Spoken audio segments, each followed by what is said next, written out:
Occasion ఏదైనా location ఎక్కడైనా తెలుగువారి వేడుక అంటే ఆలివ్ మిఠాయి ఉండాల్సిందే. ఇప్పుడు మీ ఏజ్ గ్రూప్‌లో ఇప్పుడు ప్రెజెంట్ ఉన్న ట్రెండ్‌లో ఆల్ హీరోస్ పాజిటివ్ ఇన్వాల్వ్‌మెంట్ అనేది ఎక్కువగా ఉంటుంది.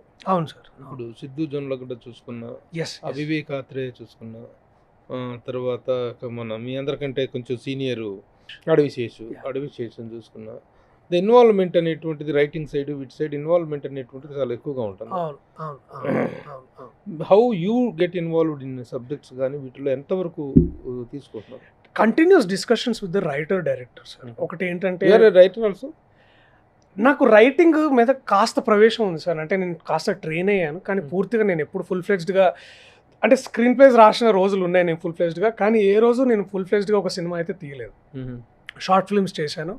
రచన అంటే ఎలా ఉండాలి, ఎలా ఉండకూడదని నేర్చుకున్నాను సార్. అంటే నేర్చుకుంటున్నాను, ఇంకా నేర్చుకున్నదని లేదు. It's a constant evolving process. అది నాకు మంచి రచన ఎలా ఉండాలని నేను ఇప్పుడు ఇంగ్లీష్లో సినిమాలు చూస్తాను, కొరియన్లో చూస్తాను, ఫ్రెంచ్లో చూస్తాను, ఇటాలియన్లో చూస్తాను. ఈ వివిధ భాషల్లో జరుగుతున్న రచనని నేను చూసి గమనించి నేర్చుకుంటుంటాను.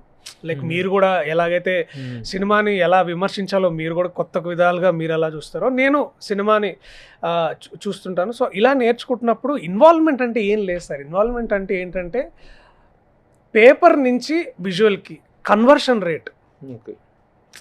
అనుకున్నట్టు చేయగలుగుతున్నావా అంతే. యాక్టర్గా నేను అనుకున్నట్టు వస్తుందా, దర్శకుడిగా నువ్వు అలా తీస్తున్నావా, తీయకపోయినప్పుడు మనం దాన్ని ఏం చేద్దాం. దర్శకుడుగా విజువలైజ్ చేసిన కంటెంట్ అంతా ఆన్ స్క్రీన్ కి వస్తుందా, ఎస్ పర్ఫెక్ట్ క్యాన్ అవుతుందా? Exactly sir. ఇదే సార్ ఇన్వాల్వ్మెంట్ అంటే. ఇంతే ఇన్వాల్వ్మెంట్. ఇప్పుడు తీసుకున్నాము, చూసుకున్నాము, నీకు నచ్చిందా, నచ్చలేదా, నాకు నచ్చిందా, నాకు నచ్చలేదు, ఇంకోసారి చేద్దామా, ఇదే దిస్ ఇస్ నా ఇన్వాల్వ్మెంట్. ఇంతే సార్. నేను వాడి పనిలో నేను వాడిని కెలుక్కోను, వాడు నా పనిలో నన్ను డైరెక్టర్ అనేవాడు నన్ను ముందుకు నెట్టేవాడే, నన్ను దారి చూపించేవాడే నాకు కూడా. ఇవన్నీ మళ్ళీ చూసుకొని టీం అందరం కూర్చొని ఎక్కడ వర్కౌట్ అవుతుంది, ఎక్కడ వర్కౌట్ కావట్లేదు, ఆనెస్ట్గా ఉండాలి. అంతేగాని బాగుంది దెబ్బదు మళ్ళీ. ఇప్పుడు ఈ సినిమాల్లో మీకు బలగం కానీ, పెళ్లి చూపులు కానీ, లేకపోతే 35 కానీ, ఈ కోర్టు కానీ, ఈ సినిమాలన్నీ కూడా ఒక యాక్టర్గా ఒక different type of recognition, comedian అనేటువంటి దీంట్లో నుంచి ఒక చిన్న ట్రాన్స్ఫర్మేషన్. అది తెలియని ఒక కొత్త స్లాట్లో ఉన్నారు. ప్రియదర్శి అనేటువంటి ఇప్పుడు యూఆర్ కెమెడియన్ అనాలి తెలియదు, హీరో అనేది తెలియదు, ఆ స్లాట్లో ఉన్నారు.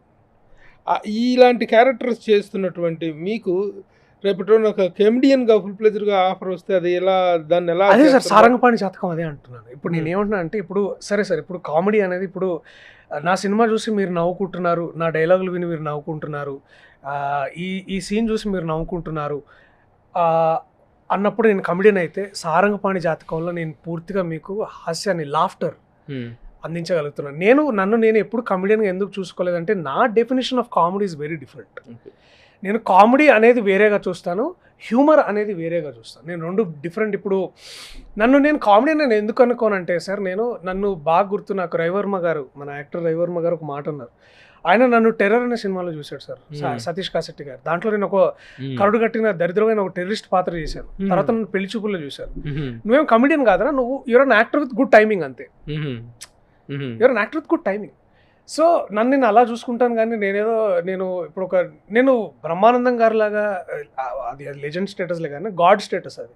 ఒక కిషోర్ అన్న లాగా, లేకపోతే సత్యలాగా, లేకపోతే రాహుల్ రామకృష్ణ లాగా నేను కామెడీ అని నేను అనుకోలేను. ఎందుకంటే వాళ్ళు నిజంగా ఆ జాబ్లో, నేను సత్యలాగా చేయలేనండి. నాకు తెలుసు సత్య ఈజ్ ఎ టెరిఫిక్ కామెడియన్.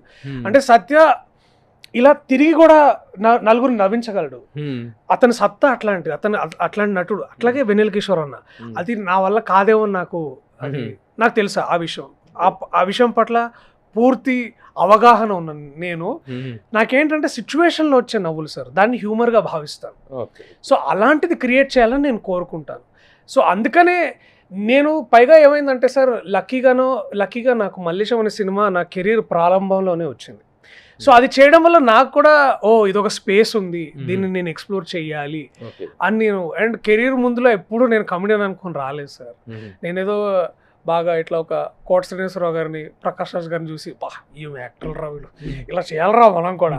అంటే నేను చిరంజీవి లాగా వారి స్ఫూర్తి పొందినా కూడా వీళ్ళు నాకు ఎక్కువగా రిలేటబుల్గా అనిపించేవారు అన్నమాట. బ్రహ్మానందం గారు లాగా I think they played more common people like Chiranjeevi గారు, వీళ్ళందరూ they played most of our characters. So వీళ్ళు చూస్తూ పెరిగే కొద్దీ నాకు ఓహో వీళ్ళలాగా ఉంటే సరిపోద్దాం అని అనుకునేవాడిని నేను. సుమన్ టీవీలో మీ పర్సనల్ అండ్ బిజినెస్ ప్రమోషన్స్ కోసం కింది నెంబర్కి కాంటాక్ట్ చేయండి.